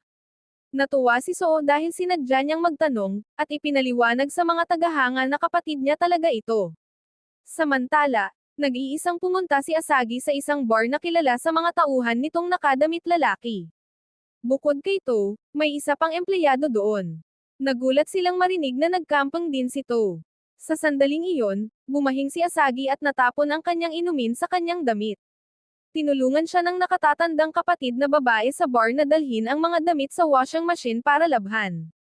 Mabuti na lang at hindi abala ang bar, ngunit nakakahiya ang kalahating nakadamit, kaya mabilis na naisip nito na ipahiram sa kanya ang isang ekstrang uniforme mula sa bar, na katakatakang bumagay ng husto. Kaya naman, nagtagpo ang mga customer. Napagkamalan siya ni Asagi na isang bagong empleyado, at nauwi sa isang putol-putol na pag-uusap kay Asagi. Sumang-ayon ang customer na subukan ang inumin na inirerekomenda ni Asagi, na katulad ng inirerekomenda ni To noon. Ang aking inirerekomendang tambalan, na bumalik sa bar at pinapanood sila habang nagtitimpla ng mga inumin, ay nagpasyang huwag silang alertuhan, dahil tila wala silang kamalay-malay. Casual namang nagtanong ang customer tungkol sa kanilang relasyon. Ibinahagi ni Asagi na madalas siyang bumisita sa bahay nito at nakikitulog pa nga. Pagkatapos ay inilipat niya ang pag-uusap sa nakatatandang kapatid na babae sa bar, na umakit sa kanya ng husto. Sa wakas, hindi na nakuha nito na manood na lamang. Sinalubong niya si Asagi at sinimulang kamutin ang kanyang baba ng may pagmamay-ari. Hindi napigilan ng nakatatandang kapatid na babae na tuksuhin sila nang bigla niyang mapansin ang Adam's apple ni Asagi. Pagkatapos, naglabas ang isa pang kapatid ng mga bagong labang damit, at napagtanto ng nakatatandang kapatid ang kanyang pagkakamali. Pagkaalis ng customer, naramdaman nito na naabala niya ng kaunti si Asagi, at personal na nagtimpla ng inumin para sa kanya bilang paghingi ng paumanhin. Si To, na mahilig sa maliit na tutang ito, ay inimbitahan siya para sa hapunan. Pagkarating sa bahay, hiniling nito kay Asagi na magpalit ng maluwag na damit pambahay at maghintay sa banyo. Bagamat nalilito, masunareng pumunta si Asagi nang may kalahating hubad sa banyo. Maya-maya, pumasok si To na may dalang tray ng mga kagamitan sa pagbartending, na nagpaplanong turuan si Asagi tungkol sa pagtitimpla ng mga inumin dahil sa interes nito. Matapos ibuhos ang likido sa lalagyan, niyakap nito si Asagi mula sa likod, ginagabayan ang kanyang mga kamay kung paano ito alugan, pagkatapos ay hinayaan siyang subukan sa kanyang sarili. Sa hindi inaasahang pagkakataon, biglang sumabog ang lalagyan pagkatapos alugan. Hindi nagulat si To at ipinaliwanag na ito ay isang murang lalagyan na maghahati sa inumin. Ang sumunod na naranasan ni Asagi ay mga pagsabog hanggang sa matagumpay siyang nakagawa ng inumin, na naintindihan kung bakit pinili nito ang banyo para sa araling ito. Tinikman nito at tapat na sinabi na hindi ito masarap. Gayunpaman, may tiwala si Asagi at naniniwala na isang araw ay maaari siyang maging mas mahusay kaysa kay To at gagawa ng mga inumin para sa kanya anumang oras. Pagkatapos niyang magsalita, sumabog na naman ang lalagyan, na nagpapakita na malayo pa ang roroadan. Kamakailan, hindi nagsuot si Soo ng damit lalaki sa paaralan. Ang maliit na tagahangang babae ay nagsimulang mag-isip ng kung ano-ano dahil hindi nila makita ang kanilang prinsipe. Naalala nila ang huling pagkakataon na nakita nila ang prinsipe ay noong natuklasan nila na mayroon siyang kapatid na babae. Mula noon, patuloy na kasama ni Tekiwa ang kanyang kapatid na babae. Nagkaroon kaya ng malaking away ang magkapatid dahil kay Tekiwa. At ang prinsipe ay malubhang nasugatan, kaya naman hindi siya pumapasok sa paaralan. Mas lalong nag-iisip ang mga tagahangang babae, mas lalo silang nag-aalala. Nang makita nila si Tekiwa sa harap, nagmamadali silang lumapit upang magtanong tungkol sa kalagayan ng prinsipe. Si Tekiwa, naganap na nalilito, ay nakaramdam ng ginhawa na nasasaktan din si Soo. Nandoon din si Tekiwa, na ayaw na ang nakadamit babaeng si Soo ay labis na makipag-ugnayan sa kanila. Mabilis na hinayla ni Tekiwa si Soo palayo. Nang makita ang kanilang malapit na relasyon, nagulat ang mga tagahangang babae, sa takot na baka ang prinsipe ay hinayaan ng lalaking iyon. Pagkatapos ng lahat, ang kapatid na babae na nakatayo sa tabi niya ay mas mukhang kanyang girlfriend. Inisip nila na ang prinsipe ay nasa matinding lungkot ng isang breakup. Ang pag-iisip ay nagpadurog sa puso ng mga tagahangang babae. Gayunpaman, kinaumagahan ay nakita nila si Soo na nakadamit lalaki, na nagpapanatag sa kanila. Tila maayos naman ang kanilang prinsipe at nagliwanag pa nga nang makita si Tekiwa. Pareho silang nagsuot ng parehong kasuotan na binili nila noong araw na iyon, na mukhang magkasintahan. Lumalabas na sinasadya ni Soo na iwasan ang damit lalaki upang mapababa ang pag-iingat ni Tekiwa. Ang kanilang hitsura ay hindi mukhang sa isang magkasintahan na katatapos lang maghiwalay. Ngunit ang imahinasyon ng mga tagahangang babae ay nagpatuloy sa pag-iisip na si Tekiwa ay nakikipaglaro ng isip sa kanilang prinsipe, na pinababayaan muna siya, pagkatapos ay nagsuot ng magkaparis na kasuotan upang pasayahin siya kapag susuko na siya. Nagpa siya ang dalawang tagahangang babae na iwanan na muna ito sa ngayon. Sa kabilang panig, iginiit ng kapatid na babae ni Haji na makatagpo ang gwapong lalaki mula noong huling beses, si Kohako, at humingi pa nga ng kanyang pangalan. Inakala ni Haji na aagawan ng kanyang kapatid ang kanyang minamahal, ngunit napagtanto na pala ng kapatid niya na gusto niya ang blondeng gwapong lalaki. Mas lalong nagulat si Haji sa pagkaunawang ito. Maging ang kanyang kapatid ay nakikita ito. Bakit kaya hindi maramdaman ni Kohako ang ganoon din? Bukod dito, hindi tutol ang kanyang kapatid sa nararamdaman ng kanyang kapatid at gusto pa nga siyang suportahan, iniisip kung gaano kagandang pakinggan na ang kasintahan ng kanyang kapatid ay isang gwapong lalaki. Mabilis siyang dinala ni Haji sa labas at pagkatapos ay bumalik para bayaran ang bill. Gayunpaman, tumakbo palayo ang kapatid niya at nakatagpo si Kohako sa istasyon ng subway, na lasing na bumati rito. Nakilala siya ni Kohako bilang kapatid ni Haji at agad na nag-text kay Haji habang sinasamahan ang kapatid nito. Kahit lasing, sinubukan pa rin ng kapatid na tulungan si Haji sa pamamagitan ng pagsasabi kay Kohako na tiyak na mabuting lalaki si Haji. Bagamat sinabi nito noon na gusto niya ang maliliit at kaiit na babae, hindi mapipigilan ang pag-ibig kapag dumating na ito. Sakto namang dumating sa wakas si Haji, bumati kay Kohako, at mabilis na naghandang umalis kasama ang kanyang kapatid. Tila nag-aalangan si Kohako na magsalita ngunit sa huli ay walang sinabi, at tumingin na lamang sa salamin pagkaalis nila, na pagtatanto na kabaligtaran siya ng perpektong tipo ni Haji. Kamakailan ay madalas na bumibisita si Asagi sa bar na kilala sa mga tauhan nitong nakadamit lalaki at nakumpleto pa nga ang isang loyalty card, na ipinagmalaki niya kay Haji.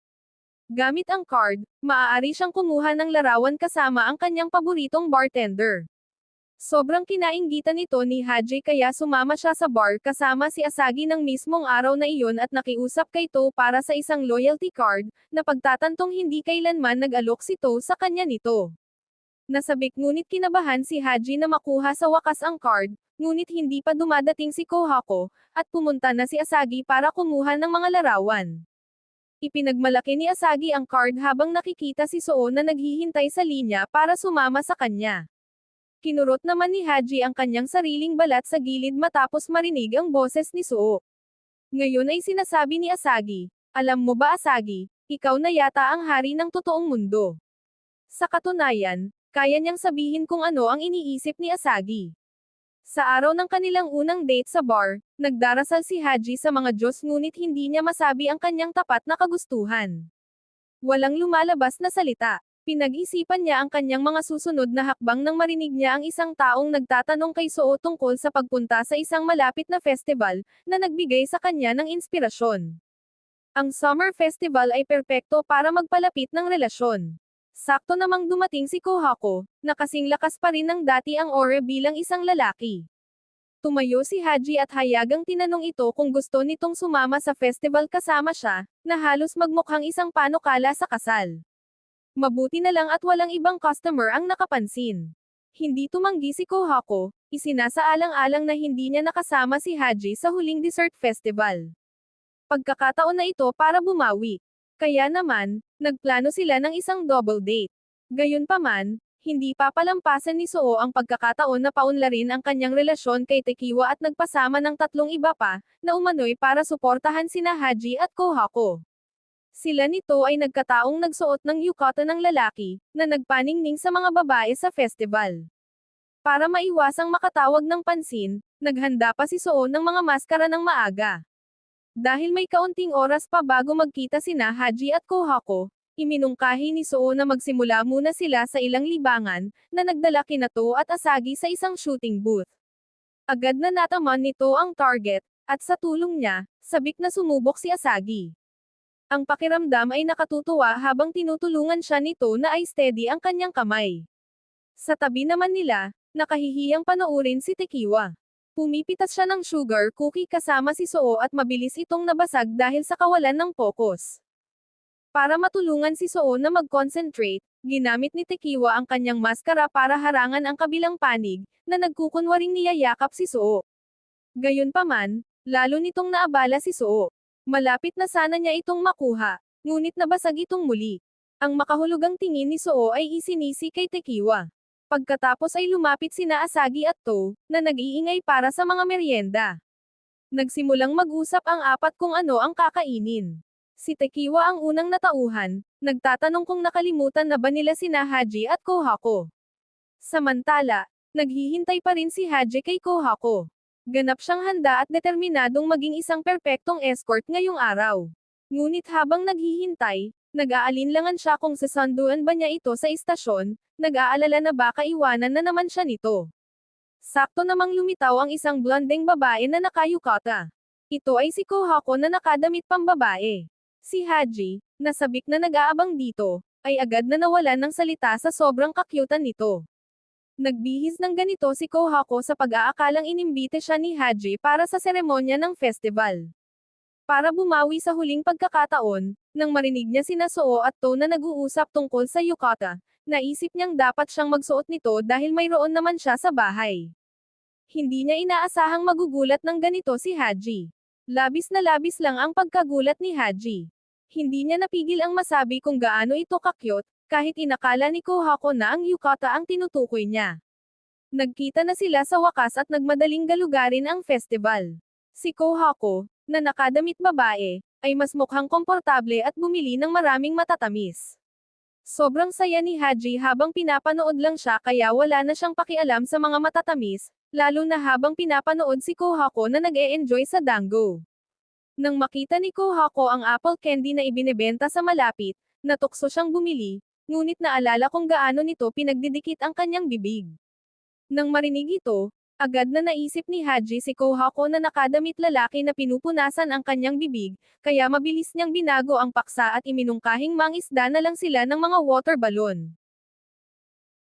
Inisip naman ni Haji si Kohako na nakadamit lalaki na hinahamon siya, at labis siyang naakit sa pag-iisip na iyon. Naramdaman niya na napaka hindi patas nito para kay Kohako. Si Kohako ay nasa harap mismo niya, ngunit iniisip niya ang ibang bersyon nito. Pinagalitan ng husto ni Haji ang kanyang sarili sa kanyang isip.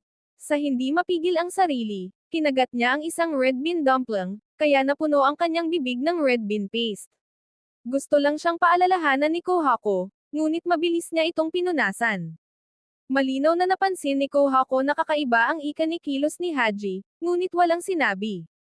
Matapos kumain at uminom, nakahanap ang dalawa ng upuan para magpahinga.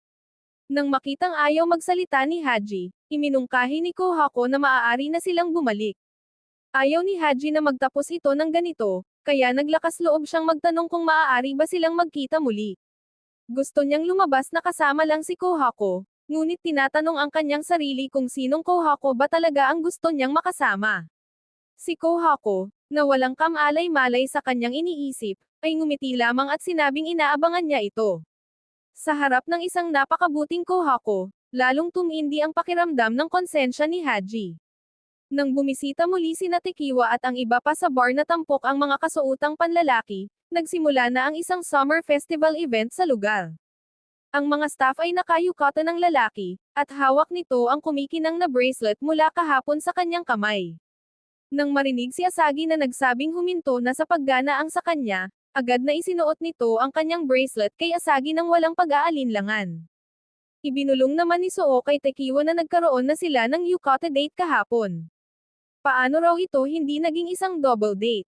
Mabilis na itinatwa ito ni Tekiwa nang hindi namamalayan. Pumunta lamang sila doon para kina Haji at Kohako. Pagkatapos, lumapit si Kohako na nakayukata ng lalaki, nagtatanong tungkol kay Haji. Sinabi ni Tekiwa na nagtatrabaho ito. Walang gaanong sinabi si Kohako, ngunit nahalata ni Suo at To na masama ang loob nito. Di nagtagal, may ilang babaeng nakayukata ang pumasok sa bar. Hindi napigilan ni Tekiwa na sumulyap sa kanila ng ilang beses, na nagpahaba ng mukha ni Suo dahil sa pagseselos. Iniunat niya ang kanyang kamay sa harap ni Tekiwa, pinapagalitan ito sa pagtingin sa iba gayong nasa harap naman niya ito.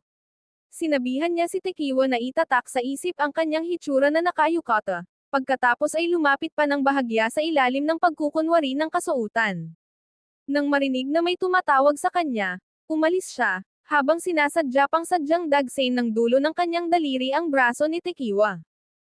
Pinapanood naman nito ang lahat ng ito, marahil ay naghahanda para sa isang malaking bagay. Ngayong araw, hindi nakatingin si Asagi kay To. Sa halip, patuloy siyang nakatitig kay Kohako. Masyadong halata ang kanyang tingin. Dahil dito, nagpa siya si Kohako na harapin ito ng direkta at sinabihan si Asagi na magsalita kung may gusto itong sabihin sa kanya. Nag-aalangang nakiusap si Asagi kay Kohako na turuan siya kung paano maging cool, dahil nagkomento raw si To noon na hindi siya ang tipo ng gwapong lalaki. Gustong gayahin ni Asagi si Kohako, na tingin niya ay isang cool at dominanteng boss. Natuwa naman si Kohako nang marinig na para kay Asagi ay epektibo ang kanyang pagiging dominanteng boss, kaya isinulat niya ang ilan sa kanyang mga madalas sabihin para pag-aralan ni Asagi. Sakto namang lumapit si To para tanungin kung anong inumin ang gusto niya. Agad na ginamit ni Asagi ang kanyang bagong natutunan at sinabing, dapat alam mo na kung ano ang gusto kong inumin, hindi ba? Naghintay si Asagi sa tindahan hanggang sa matapos si To sa trabaho, dahil magmomodel muli siya para kay To. Magkasama silang pumunta sa isang karaoke bar. Habang tumatawag si To para mag-order ng pagkain, nahihirapan naman si Asagi kung kailan dapat gamitin ang mga linyang natutunan niya. Pagkatapos, sinabi ni To na gusto niyang makita ang mga paa ni Asagi. Habang hinuhubad ni Asagi ang kanyang sapatos at binibigkas ang kanyang mga linya, hindi na ito natiis nito at sinabihan siyang itigil na ang paggaya kay Kohako. Pagkatapos, itinaas nito ang isang binti ni Asagi sa kanyang balikat at lumapit palalo upang personal na ipakita kung ano ang totoong kahulugan ng pagiging cool, habang nakatitig ng matindi at sinabing, huwag kang hiharap sa kahit kanino kundi sa akin lang. Eksakto namang binuksan ng isang waiter ang pinto, nakita sila, at mabilis na napaatras. Napagtanto nito na medyo hindi angkop ang kanilang posisyon, ngunit hindi ito pinansin ni Asagi at pinuri pa nga ang ipinakita nito, na nakiusap na turuan siya nito. Kasunod nito, kumuha si To ng iba't ibang larawan ng mga paa ni Asagi, at ang kapaligiran sa loob ng kwarto ay naging dahilan upang hindi na makahanap ng pagkakataon ang waiter na pumasok muli. Nang gabing iyon, tulala si Asagi. Sumama si Asagi sa bahay nito para tumulong, at magdamag silang nagtrabaho para tapusin ang isang proyekto na may temang pagkakakulong. Inakala ng inosenteng si Asagi na ito ay isang temang detective, ngunit bahagi pala ito ng isang kolaborasyon sa iba. Habang nag-aayos, ipinaliwanag nito ang tema kay Asagi, na napansin ang mga posos sa mesa at sabik na isinuot ito sa sarili. Pinasasan din siya nito, at sa sobrang excitement ni Asagi ay pinasasan niya rin si To. Nauwi silang magkalok sa isa't isa, at nang mailagay na ang mga posos, hindi na nila mahanap ang susi. Kailangan pang magmadali nito para dalhin ang orihinal na manuskrito sa post office. Naipit sila, at kailangan nilang lumabas ng ganoon, na magkapusan ang mga kamay, kaya nakuha nila ang pansin ng lahat ng mga naglalakad. Walang kamalay-malay si Asagi na tumatakbo sa kung saan-saan, at walang nagawa si To kundi tumakbo kasabay niya, na hindi pa kailanman napapagod ng ganoon noon. Sakto namang may kotse na nagmamaneho patungo sa kanila. Sa takot, hinailan ni Asagi si To sa kanyang mga bisig.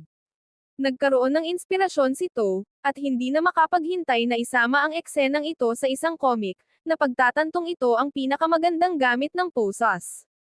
Habang nagpapatuloy sila patungo sa post office, biglang napansin ni Asagi na namumula ang mga pulso nito dahil sa pagkikiskisan.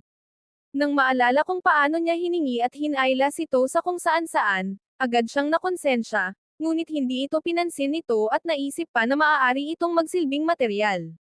Hindi gumaan ang pakiramdam ni Asagi, naniniwalang ang mga kamay nito na kayang gumuhit ng mga komik at magtimpla ng mga cocktail ay dapat pakaingatan. Habang pinag-uusapan ito, nangilid ang luha sa mga mata ni Asagi, kaya iminungkahi nito na bumisita muna sila sa isang butik bago pumunta sa post office, kung saan nila binili ang mga posas, umaasang makabibili ng isa pang pares upang makakuha ng susi na magbubukas sa kanila. Gayunpaman, nakasaad sa pakete na may kasama itong safety device na hindi naman gumagana. Pagka-uwi sa bahay, nag-aalala pa rin si Asagi sa marka sa pulso nito. Iniisip na hindi ito magiging magandang tingnan para sa mga customer, kaya binigyan niya si To ng isang wristband na ginamit niya. Noong una ay hindi interesado si To, ngunit nagbago ang isip nang marinig na pagmamay-ari ito ni Asagi. Nakita ito ni Soo nang magpalit ng damit si To sa bar at casual na nagtanong tungkol dito, ngunit walang sinabi si To. Kamakailan, medyo malamig ang air conditioning. Naka-shirt lang si Kohako at paminsan-minsang nanginginig. Iminungkahi ng isa pang empleyado na magpalit sila ng mga uniforme, dahil magkaiba ang isinusuot ng bawat isa, iniisip na ang pagbabago ay maaaring magdala ng sariwang hitsura para sa mga customer. Nagpasya sila sa pamamagitan ng pagbunot ng papel. Ngayong araw, ang unang dalawang customer na pumasok ay agad na nabihag kay Kohako na nakapormal na kasuotan. Napakaganda nito. Sa pagsuot ng ganoong damit, nagmukhang isang batang amo mula sa isang mayaman at kilalang pamilya si Kohako. Sa kabilang banda, si To na nagtitimpla ng mga inumin ay mukhang napakagwapo kaya nagulat ang lahat. Si Soo, na naka-shirt lang ngayong araw, ay agad na nagpaibig sa mga babaeng customer, na nagmumukhang isang walang alalang prinsipe. Subalit, naramdaman nito na kakaiba ang magsalita ng normal habang nakadamit ng ganoon. Nagpasya si Soo na baguhin ang kanyang karakter, na madaling umakit sa mga kababaihan. May isang babae pa nga na nagbukas ng kanyang wallet, handang gumastos kahit magkano. Inisip ni Kohako na napakahusay ni Soo, habang si To naman ay abala sa pagkuha ng mga larawan para ipadala kay Tekiwa. Sa huli, dahil sa matinding pakiramdam ng hindi pagkakatugma, nagpasya ang lahat na bumalik sa kanilang mga regular na kasuotan. Dahil nagsimula na ang summer vacation kamakailan, naging mas abala ang bar. Kailangang magtrabaho ni Soo ng ilang sunod-sunod na araw, ngunit ang pag-asikaso sa lahat ng mga customer ng may tamang paggalang ay walang problema sa kanya. Gayunpaman, kahit si Soo ay nakaramdam na rin ng pagod sa sunod-sunod na araw ng mabigat na trabaho. Ngayong araw, pagkapasok niya, napansin nito ang kanyang maputlang kutis, ngunit nagpumilit pa rin si Soo na magtrabaho, kaya tinawagan nito si Tekiwa para magdala ng ilang mga gamit doon. Nang makita ni Soo si Tekiwa, natutuwa siyang nagulat at hinayla ito sa loob. Gayunpaman, hinawakan muna ni Tekiwa ang kanyang mukha, kinukumpirmang mainit nga ito. Humingi naman si To ng bakasyon para sa kanya at nakiusap kay Tekiwa na iuwi na si Soo. Dahil may sakit pa siya, hindi na inimbita ni Soo si Tekiwa na manatili sa loob. Si Tekiwa, na nakaramdam ng ginhawa na tila maayos naman si Soo, ay biglang naalala ang mga gamit na binili niya at muling pinindot ang doorbell. Walang sumagot, at dahil hindi nakalock ang pinto, pumasok siya at nakita si Soo na bumagsak sa may pintuan. Sa takot, binuhat niya ito ng bridal style patungo sa sofa, inilabas ang baniling jelly at gamot sa lagnat, at inalagaan ito. Ang mapilit na pambihirang pagkilos na ito ni Tekiwa ay labis na nagpalambot sa puso ni Soo. Sa sumunod na linggo, sa wakas ay nakapag-inuman silang tatlo. Personal na nagpasalamat ang manager kay Tekiwa at sa iba pa. Si Haji naman ay umaasa na huwag na sanang humingi ng tulong ang manager kina Kohako muli. Bilang pasasalamat, binigyan sila ng manager ng mga handheld fur-ework para paglaruan. Nagpalit ng damit sina Soo, Tekiwa, at Asagi at bumalik. Sanay na sina Tekiwa at Asagi na makita sina Soo at To sa damit babae, kaya hindi na sila nagulat. Si Haji lang ang nagulat at hindi pa rin makatingin ng direkta kay Kohako. Pumunta ang anim sa dalampasigan para magdaos ng fireworks. Nang makitang napakasaya ni Asagi sa mga paputok, hindi napigilan ito at sinimulang kumuha ng mga larawan gamit ang kanyang telepono. Hindi para sa material sa pagkakataong ito, kundi para lamang sa mga alaala. Kumuha sila ng maraming larawan ng magkasama. Sina Soo at Tekiwa naman ay pumunta para sa isang romantikong vibe, pinapanood ang paghina ng fireworks sa kanilang mga kamay.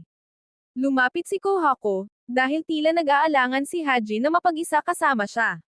Nang lumingon si Haji at makita si Kohako sa damit babae, naiisip pa rin niya ito sa damit lalaki, na lalong nagpalito sa kanya. Pagkatapos ay iniabot sa kanya ni Kohako ang isang sparkler, at magkasama nilang pinanood na matupok ito. Sa pagsisikap na makalikha ng pag-uusap, direktang tinanong ni Kohako kung may nagawa ba siyang mali.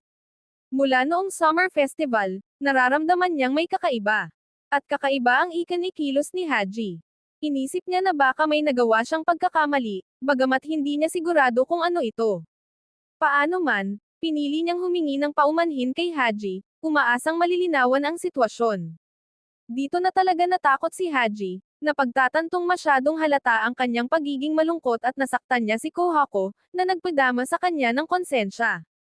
Sa pag-iisip sa opinyon ng kanyang kapatid sa kanya, ninais niyang sampilan ang sarili at biglang nasabi, "Kinu-question ko kung nagpapaasa ba ako ng tao."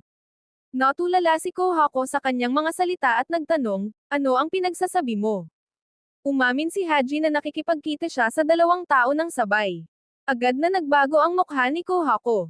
"Hindi ko alam na ganyan ka palang uri ng tao," sabi niya. Mabilis na nagpaliwanag si Haji na sa katunayan ay isang kaibigan ang tinutukoy niya. "Ang kaibigang ito ay siguraduhing hindi ikaw ang sarili mo," sagot naman nito. Gayunpaman, tila naniwala kapag nakadamit lalaki ito, nananabik siyang makita ito sa damit babae.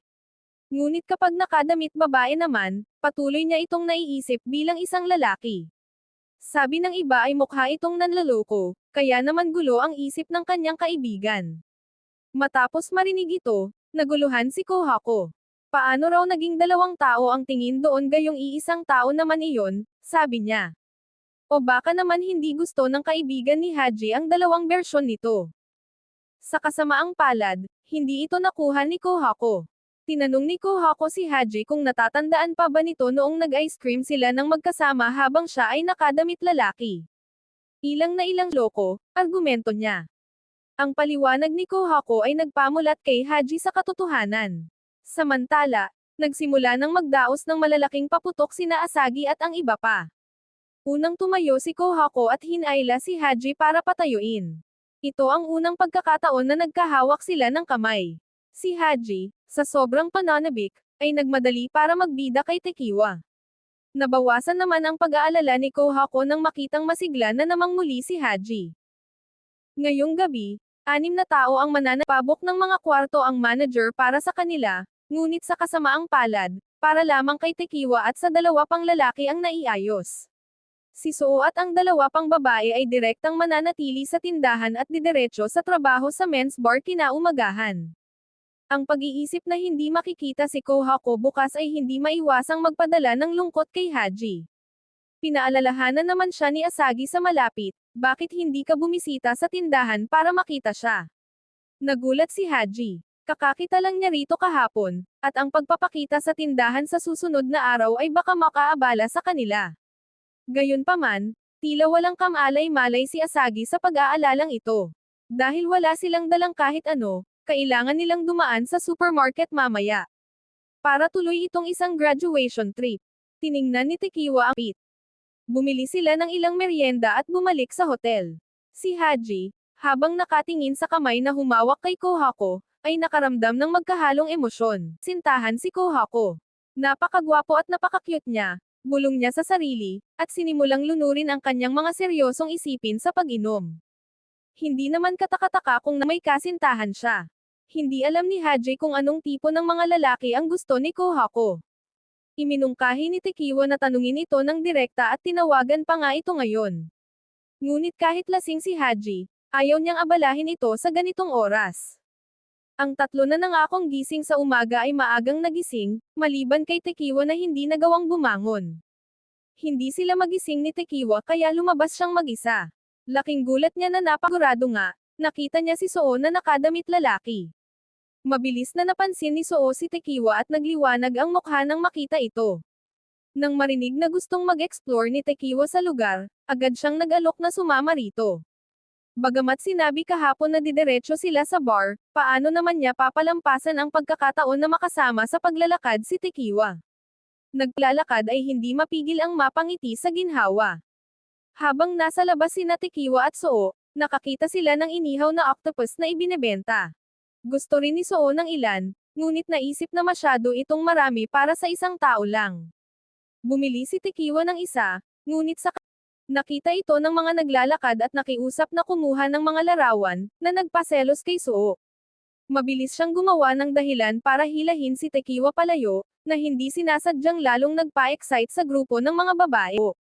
Ngunit si Soo, na may ng isa. Sa halip, iginiit niya na subuan siya ni Tekiwa.